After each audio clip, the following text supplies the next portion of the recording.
ৰ'দৰ বাটত সানুৰাগ সপোন খেদি খেদি মৰিচিকা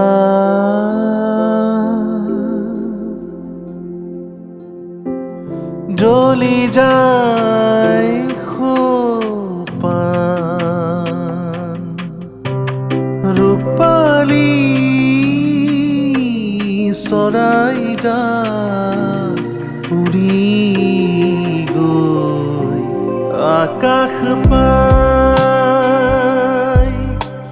শেষ নোহোৱা সাধু কিয় যে বিচাৰি যায় ৰ'দৰ বাটত। পুখুৰীৰ মাছবোৰ দেখিছা, তেওঁলোকৰ জীৱনটো কেনেকুৱা জানানে? এটা আবদ্ধ সময়, অপেক্ষা মাথো পুৱা গধূলি কোনোবাই দানা পেলাই দিব, সিহঁতে ইটোৱে সিটোৰ সৈতে ঠেলা ঠেলি কৰি খাব। পুখুৰীৰ চাৰিসীমাটোৱে তেওঁলোকৰ বাবে গোটেই জগতখন।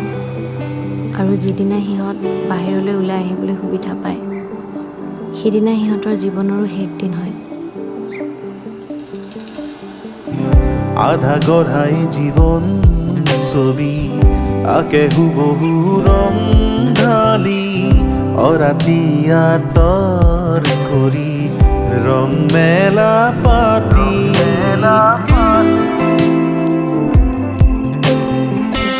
আধা গঢ়াই জীৱন আধা আকে হুবহু আঁতৰ কৰি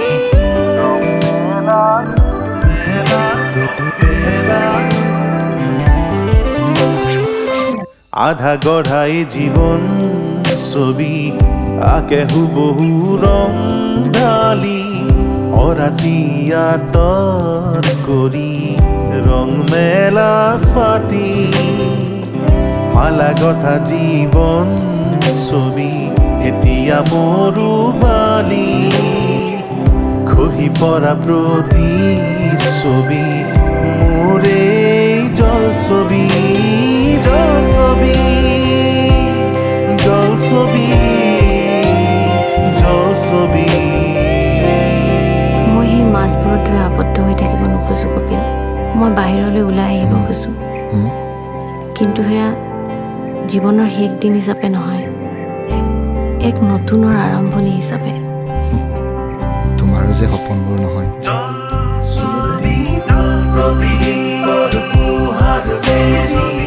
বিচাৰি